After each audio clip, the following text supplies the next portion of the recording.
Hi learners, in this session we will understand the concept of resistance to change. Before we move ahead, let's have a quick recap of the previous unit where we understand what do we mean by organizational change, and we also studied two popular models of planned change. The first model was system model, which focused that if you are planning a change, then you must take a holistic approach and integrate the key factors of the organization and incorporate change to all these factors at once. So rather than implementing change on half of the organization, you shall implement the change in the complete organization by the help of 6 key factors. Then we also studied Lewin's change model, which is a very popular famous model. There we understood change as a process which passes through 3 stages. The first stage was unfreeze, where you prepare the employees through counseling, through interviews, and through proper sharing of information and connecting the need of change with their personal motives. Then second stage was where the change was incorporated, where the change was introduced, and there the organization was advised to continuously, through motivation and leadership, channel the required level of acceptance amongst the employees. And then comes the third stage, which is called refreeze, where you confirm that the employees have accepted the change and have adapted to it. Now, so far in previous 2 units, we understood what is organization change and how the organization can plan a change. In this unit, we will understand what are the factors, what are the resistance to change, why does the resistance take place, and how management can overcome this resistance. So let's start. So resistance to change, let's understand it. It is the opposing behavior of the employees in the change made by the organization. Now, the employees may resist the change for many reasons. One of the most prominent reason is the employee fear that frequent change made in the organization can have a bad effect on their position. Resistance to change is also one of the important sources of functional conflict. So the functionality is disrupted when company brings in change. When people resist change, the functionality of the operation is questioned. It is disturbed. So it brings obstacles in change adaptation and processes. Resistance to change can be seen in terms of overt or immediate and covert nature. So it is not so difficult to manage and deal with resistance when it is overt or immediate. And when it is covert, when it is gradual, it becomes really tough to handle the resistance. Example of such resistance is work slowdown. Example of overt resistance is work slowdown, complaint voice, and the threat to the management for strike. Covert is more complex and is very difficult to recognize because it takes place very gradually, and many a times the manager cannot see this conflict, and it results in loss of loyalty and motivation to the organization. There are increased errors in the system. There are increased absenteeism due to sickness or due to other reasons. So though resistance of change is not good for the organization, the timely handling of the factors which are creating this resistance shall avoid the manager from facing the aftermath of covert or implicit conflict. Now, resistance to change may be of 3 types. The first one is logical resistance. This type of resistance arises from the time people genuinely take to adapt and adjust to change. For example, when computers became common, accountants had to shift from accounting on paper to digital accounting. This naturally takes time to adapt to.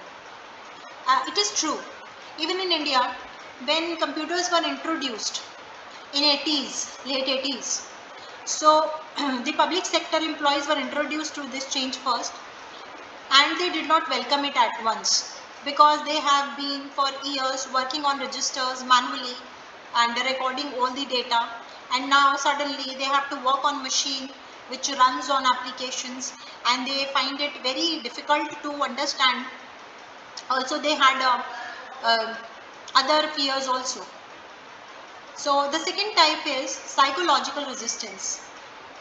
So here in this category, the resistance occurs due to mental and psychological factors. For example, the employees may resist the change for reasons like fear of the unknown, they don't know what it is and they do not want to know further, the less tolerance to change, and the dislike towards the management. So it is all psychological. It is in the mind of the employees, of the individuals.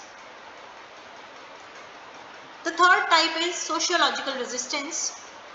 Now this resistance relates not to the individual but to the groups, to the common value and custom of groups. Individuals may be willing to change but will not due to the peer pressure from the group they are member of. To understand it, a very good example is shared that if a workers' union protest against new management policy, all the workers face the pressure to protest together. It is possibility that many workers do not want to protest. They are okay with it, but they have to accompany the group, they have to stay with the union, and out of fear or this peer pressure, they are supporting the protest. So these are three types of resistance to change. There may be several reasons as to why people are resisting change. So the first category is the individual reasons for resistance to change. So these are based on some basic human features like individual perception, personality, and their individual needs. So the first reason why individual can resist a change is the habit. So human beings by nature have a habit to do regular work or making programmed decision. They satisfy and feel secure in regular work, and they adjust themselves to their family, society and work life. Now they do not want to accept change if it needs them to change their habit. They analyze the weightage of benefit and cost before accepting any change. For example, when an employee used a route to go to the office, it becomes his habit to follow that route, and throughout the same route regularly he is going. As far as possible, he does not want to change the route. He thinks many times about the merit and demerit when he needs to change the route. So the habit is a resistance to change. The second factor is the job security.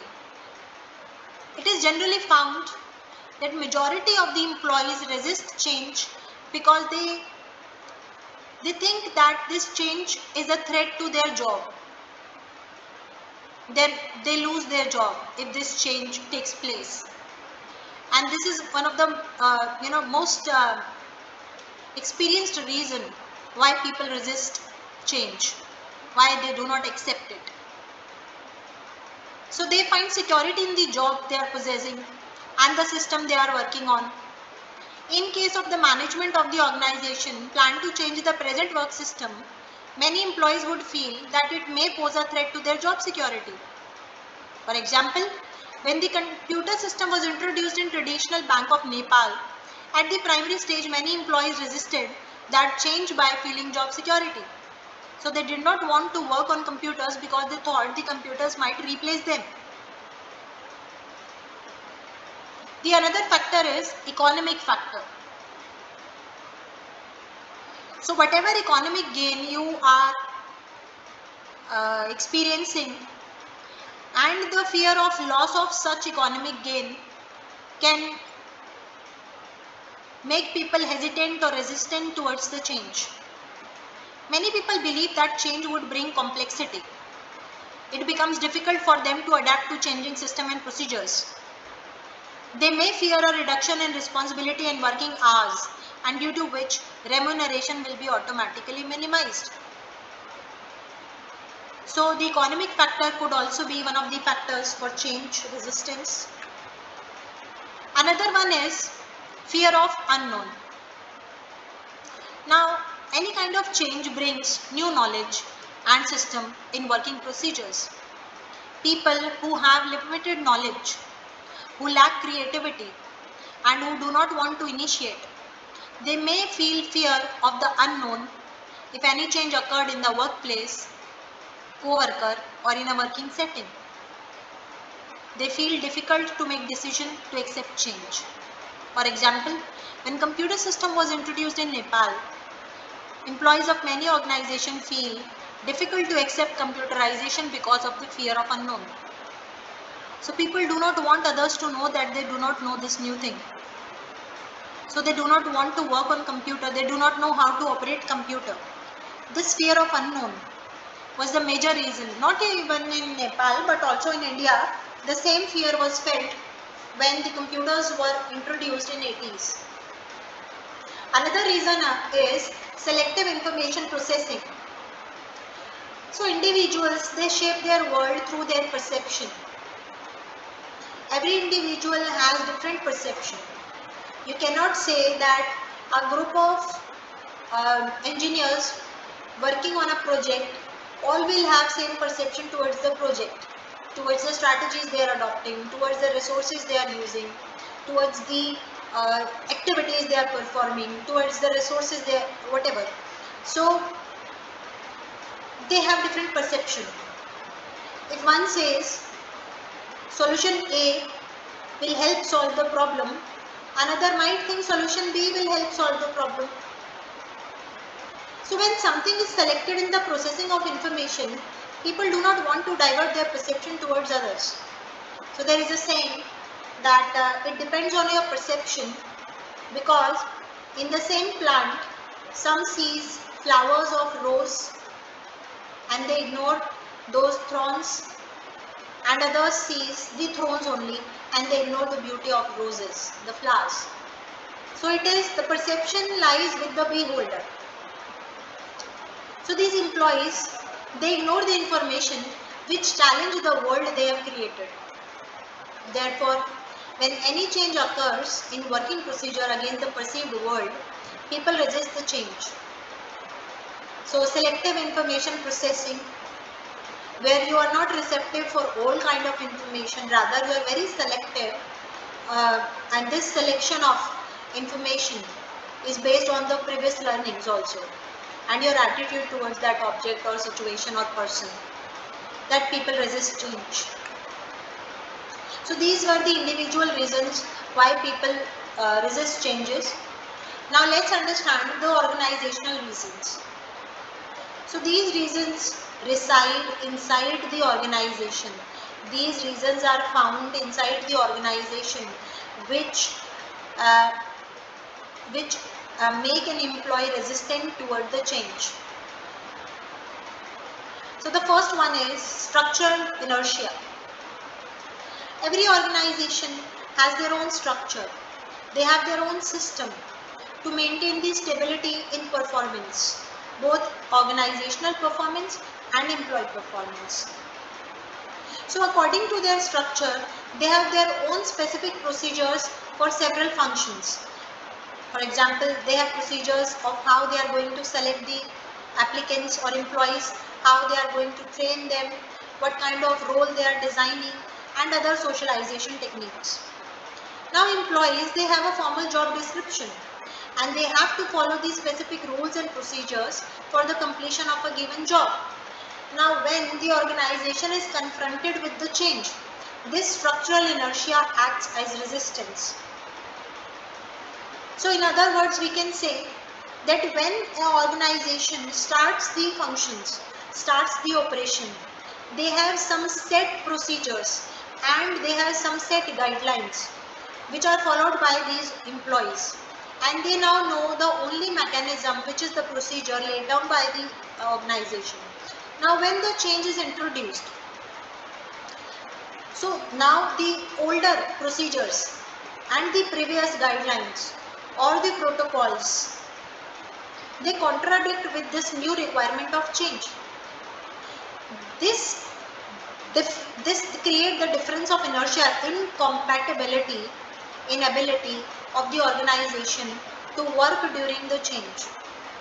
So this acts as a resistance for the employees. Second is limited focus on change. Every organization does not welcome change at a broader level. Because if you see the organization as a system, it is constituted of a number of interrelated and interdependent subsystems.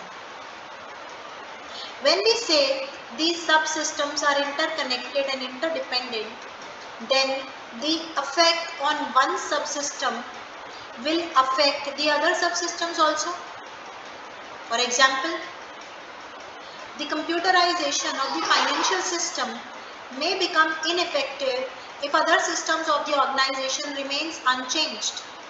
Therefore, limited changes in subsystems become worthless as they may have been neutralized by the total system.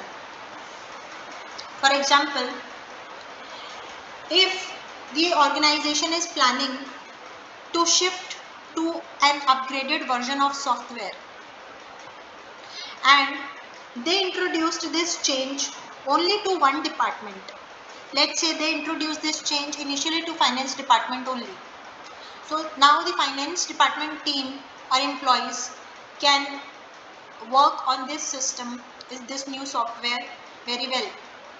But we know that these interdependent departments, some department's output becomes another department's input. So finance department alone is fetching data or feeding data into that software, but others are unable to access that data because other departments are not exposed to that new software. They were not given the training. So what is the purpose of introducing it to the one department? Finally, until and unless all the departments are now trained to function on this upgraded version of the software, finance department alone cannot work. It will not bring synergy or efficiency in the system. It might slow it down. So limited change in the subsystem are also one reason of change resistance. The another one is group inertia. So individuals in the organization, they are part of formal and informal groups. They are made in the organization. And when you are part of a group, let it be formal or informal, every group has some norms, some rules or protocols which every group member has to follow. So if any individual want to change the behavior, group norms might restrict him or her from doing so. Group norms can act as a constraint. For example, an individual of a union member may be willing to accept change in his job, which are suggested by the management.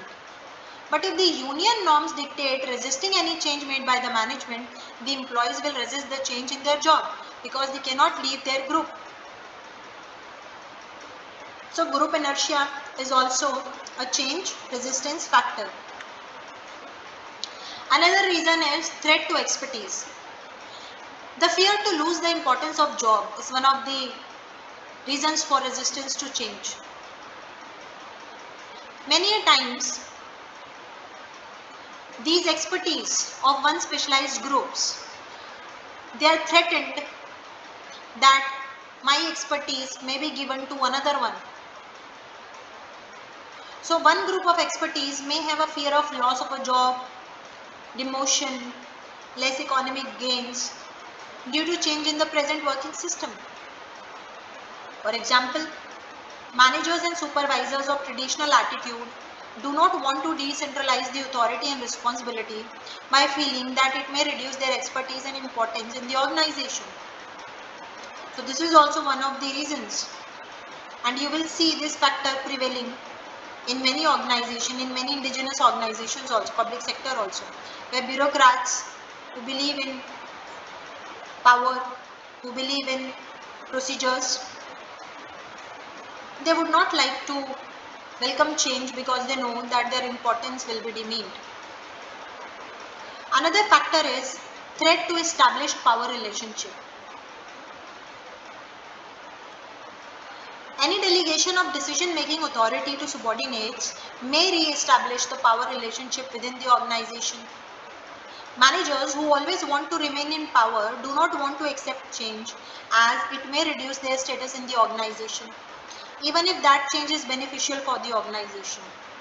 For example, the middle level managers and supervisors, they do not accept a participative decision-making system of a self-managed work team because it can minimize their status and their role. So this threat to power relationship also discourages employees to welcome change, even if in the long run that change is going to help them. But in the shorter aspect, due to the loss of their status and role, they do not want to welcome it. Another reason is threat to establish resource allocation. Any change in the organizational system may bring the concept of reallocation of resources into departments.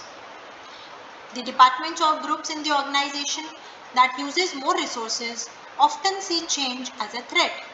For them, change is a reduction of budget or cutoff of their staff size. For example, the production department is getting more resources in the traditional system of production. Employees of this department may oppose automation because it will minimize the number of staff. So we can see that all these reasons lead to resistance of change, and the change process is not successful for many organizations. They might have not paid due attention to all these factors. So before introducing change, the management is advised to take care of all the internal and external factors that can become the resistors for change.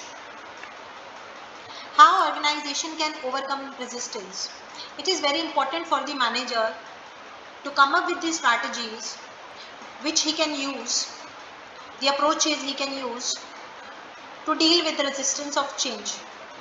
Amongst them, the first one is education and communication. It is said that where there is a lack of information or inaccurate information and analysis, there lies the resistance. When you did not inform the people about the change, they have half information or less information, they will not be able to accept the change as they do not have complete information. One of the best ways to overcome resistance to change is to educate people about the change effort beforehand. Here we now understand why did Kurt Lewin said that the first stage of change, which is unfreeze, is the most important stage, because there you will inform people, you will communicate, educate them about the change, about the need for change, and how that change is going to benefit them in shorter and longer run. So you need to educate and communicate the employees beforehand. Upfront communication and education help employees to see the logic in the change effort. This will reduce the unfounded and incorrect rumors concerning the effect of change in the organization. Next, participation and involvement. When the employees who will work in the change situation are not involved in the change process, their suggestions are not taken, their inputs, advices, views are not taken, and they feel that they are not the participant of the change, it demotivates them. So when employees are involved in the change effort, they are more likely to buy into change rather than resist it. Because when you let them participate in the change process, they feel part of it, and parallelly they understand the significance of that change. So this approach of participation and involvement at certain intervals will lower down the resistance level for the manager. The third approach is facilitation and support. Where people are resisting change due to adjustment, problems. It takes place there. Managers can head off potential resistance by being supportive of employees during difficult times. Managerial support helps employees deal with fear and anxiety during a transition period.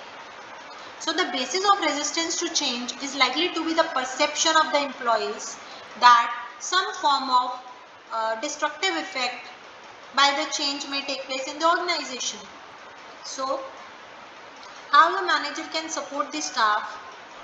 He can support the staff with special training, counseling, and giving some time of work so that employee buy the time and space to adjust with the complexity of the change process. The next strategy is negotiation and agreement. So when you know that the change is going to affect hundreds of employees, many employees, then you need to sit with them and enter into a negotiation and agreement with them. You have to offer some incentive to the employees so that they are benefited by the change.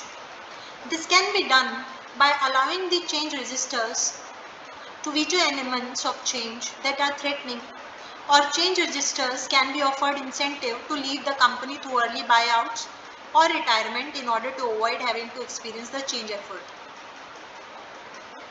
So when there are leaders, when there are individuals who have influence on the team, on the employees, they have the power to influence others.